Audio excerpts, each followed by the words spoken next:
guys, welcome back to my YouTube channel. It's your girl Adwoa once again with another video. Guys, today I'm here with Dr. Darlington once again on the channel, and it's been very long he has been on the channel since the last time we did. Yeah, it's been long. I think it's been months, like 2 months. So yeah, after our first video we haven't met. Yeah, so Tell guys, them I haven't been on it because they failed to subscribe. I honestly asked them to give us 1,000 subscribers. Yes, and we didn't get that, so yeah. We didn't get that, so that is the reason he has not been on the channel for some time. So with this video, we expect you guys to subscribe to the channel, leave a like, comment in the comment section. Let us know what you think about this session, okay, so that he'll be coming to give you more important information about your health. Okay guys, so here with Dr. Darlington, he's going to introduce himself once again, those of you who are new here and don't know him on the channel. Hi, my name is Ebenezer Fando Wilson Darlington. When you meet me in town, you can call me Kobe. Put a doctor in the pocket. He's a doctor, yo. He's a doctor. Yeah, so welcome back to our channel once more. It's actually my channel. She's patching, so don't mind it. I'm patching. Okay guys, so today we are going to have a very interactive session. Okay, so if you see me looking down here, I have some questions listed for him to answer for you guys. Okay, so pardon me if I look down on the sheet. And he's going to teach us about depression. Okay, I feel we need to talk about this because it's something very prevalent right now amongst the youth, the adults, even children sometimes go through depression for whatsoever reason. So we are going to zoom into the section and then let you guys know what you need to know about this topic. It's good to be back. Honestly, I missed you guys, and thank you for the positive response we had with the first video. Yeah. I think it did well. Yes. And thank you for streaming, and whenever we are free we'll make ourselves available to bring you more videos. So it's good to be back. Honestly, I'm really buzzing to be here. Yes. Putting aside the fact that you guys didn't give the subscriptions and all, he's also a very busy person. So okay, so let's get right into the video. Dr. Darlington, depression, that's our topic for today. Yeah. So what do we say depression is in a layman's view? Well, before I go into the definition, I want the viewers to know about how serious depression is. It's one of the underrated medical conditions out there, but it's a very serious condition. In fact, it's it's one of the global burden of diseases. It is estimated, according to WHO, it's estimated that about 300 million people worldwide are depressed, accounting for the third highest global burden of disease. Okay, and it's projected that by the year 2020, it will actually top the list of the global burden of diseases. So by the end of the year 2030. 2030. Yeah. Oh, okay. So it's a prevalent disease which is generally underrated by people and even medical personnel. So it calls for an alarm. And then also it's more prevalent in South America. They have the highest prevalence rate, about 20.6%, and followed by Asia with 16.9%, and then North America with 13.4%. Europe has 11.9%, and surprisingly Africa has the least prevalence rate with like 11.5%. Like that's very surprising because I thought Africa, like this is where the stress is. So like I expect there is a lot of stress in Africa. Well, there hasn't been much research into the reasons for the disparity. Okay. But I think there is not enough data. There's inadequate data in Africa. Most people, when they are depressed, don't even report to the hospital. Okay, and so that's true. It would be very, very difficult for researchers to actually fetch out adequate information about our setting concerning depression. Yeah. So I think that's what accounts for Africa being the least on the list. I don't think it has anything to do with race, really. Yeah. Okay, I get it, because I feel like if enough statistics is being given, Africa should be first or second. Why so? No, first of all, there's no money here. That should be enough reason for you to be depressed. Another fact also is also it affects more females than males. Okay, according to a research in 2010, women were found to be more depressed than men, because the prevalence rate was 5.5% as compared to men with 3.2%.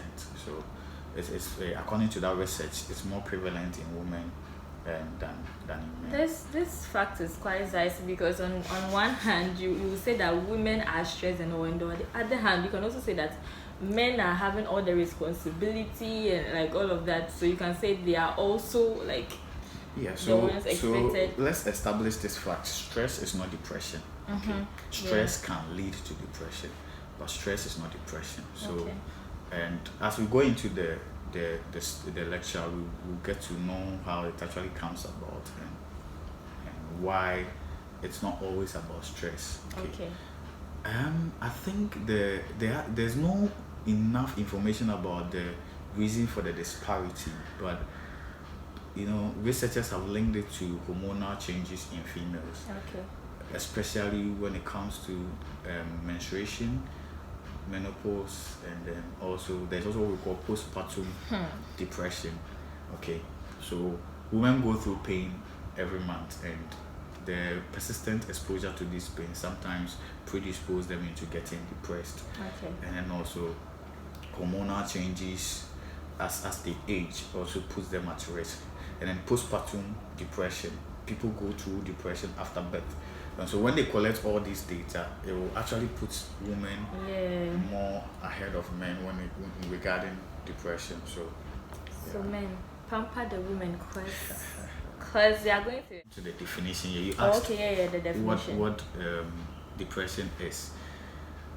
Depression, I would say, is a mental disorder. Okay, it's a mental disorder which is characterized by the persistent feeling of sadness, and a loss of interest in activities which stimulates or which causes an impairment in your daily life. So one will persistently feel sad, feel like lose interest in daily activities, and it can actually affect their performances either in school, at work, or even at home. So that is what depression is. So I want to ask, have you been depressed before?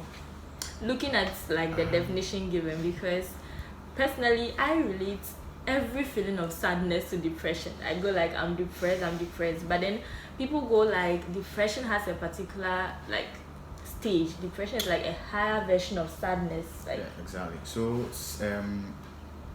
the feeling of distraught isn't necessarily depression. Okay, one can be distraught about a particular scene or a particular event, but doesn't necessarily mean that the person is depressed. Depression is a whole diagnosis on its own. A whole lot of factors have to go into place to be able to diagnose somebody with depression. So sometimes some socio-economical factors make one feel sad a little bit, but it's not depression. The persistent feeling of that actually results in the person thinking about the worst things like suicide or worthlessness and all that. That's when depression comes in. So I think when we talk about the major types of depression, we know what depression is actually about. Sure, because there are a lot of times where we've related being overwhelmed with academic work and all of that, we relate it to depression. So I think that can be called stress, like being overwhelmed with the work, like the academic work and pressure. You can be stressed with those things. So that can be related to stress. Okay, so let's get to the causes of depression. To date, there hasn't been any distinctive cause of depression. I mean, at some point, scientists relate it to biological factors. At some point, they relate it to environmental factors or psychological factors. However, increasing research illustrates that some biological factors, psychological factors, and socioeconomic factors or sources of distress can predispose one into getting depressed. And so if I'm starting with the biological factors, for instance, the structure.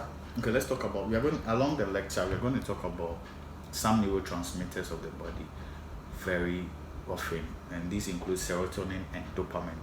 Okay. So serotonin is a neurotransmitter. It's a chemical messenger that is responsible for a happy mood or the feeling of pleasure, or do you get it? Yeah, So some people naturally have certain things that hinder their serotonin activities, and so just a minute before you get into the dopamines and all of that, for the sake of my viewers understanding, let them know what neurotransmitters are before you explain the serotonins and the dopamines. So let's take it this way. The brain has chemical messengers, okay, and this the brain needs something to transport information to between the brain and then the target cell. So that's what neurotransmitters come into play. Okay. They initiate the signaling of these informations between the brain and the target cell. All right. So they are, let's put it this way: they are chemical messengers. They are messengers. Messengers. I send you here, go here, tell Adwoa this, come back to me, give me a feedback, then we move. So that's their job. Yeah, okay. That's their job. So scientists along the line said that the imbalance of these neurotransmitters, such as serotonin, dopamine levels, can predispose one into getting depressed. Okay. And then another biological factor is the brain structure of individuals. It is, according to research, some people have a smaller hippocampus. So hippocampus is a structure within the temporal bone that is responsible for our memory and learning. Do you understand? Hippocampus. Hippocampus. And Hippocampus. Seriously. I mean, we are all learning, so guys, take note. Hippocampus. Don't mind that she knows. Hippocampus. She's playing. So yeah, it's responsible for memory and then also learning. Okay. And then it also contains some amount of serotonin receptors. Okay. I think at this point we've established the role of serotonin in the body. Yeah. And so research illustrates that people with a smaller hippocampus have smaller or inadequate serotonin receptors, which obviously would predispose them into getting depressed more than people with a larger hippocampus. Exactly. And then also genetic factors. So there are genetic variations between individuals. Okay. Some people, like a mutation, a mutation within the genetic coding of the gene 5-HTT. Okay, so a mutation, let me just talk about a mutation. A mutation is an error in a coding. Do you understand? The genes undergo coding. One thing binds to the other to make something normal. So an error in the binding causes abnormality. Do you understand? So you may see some individual and you may think, this person doesn't, excuse my language, doesn't look like human. Okay. So those things are all mutations. Do you understand? Yeah. And so there can be a mutation in the genetic coding of the gene 5-HTT, and this will, so research shows that people with that kind of mutation are more susceptible to getting depressed when they are stressed or when they face the triggering factors than people without that mutation. Do you understand? Yeah. And then also family history comes in play. So if any member of your relatives, your dad, your mom, your sister has been depressed before, there is a possibility that you may be depressed as well, because some family lack the adequate proteins that synthesizes serotonin for the body. And so if there's insufficient serotonin synthesis or stimulation, you are susceptible to getting depressed.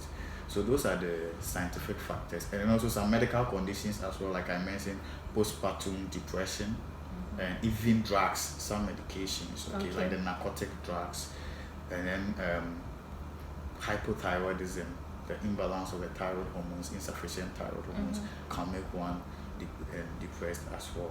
So those are the biological factors. And then we have the socio-economic or psychological factors. So abuse, in all forms of abuse, physical abuse, sexual abuse, emotional, all the forms of abuse can predispose an individual to getting depressed. The loss of life of a loved one, can also predispose an individual to getting depressed. Loss of job, and I mean, all the socio-economic life imbalances or life distresses can make an individual depressed.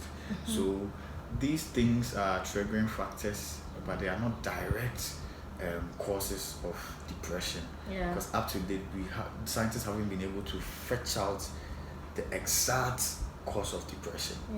But it's been linked to these factors. Okay, so with this, I mean, today he's teaching you guys a lot of science. Like me, like I'm overwhelmed with the things he's saying. Honestly, I mean, I feel like with the socio-economic factors, they really play a very important role.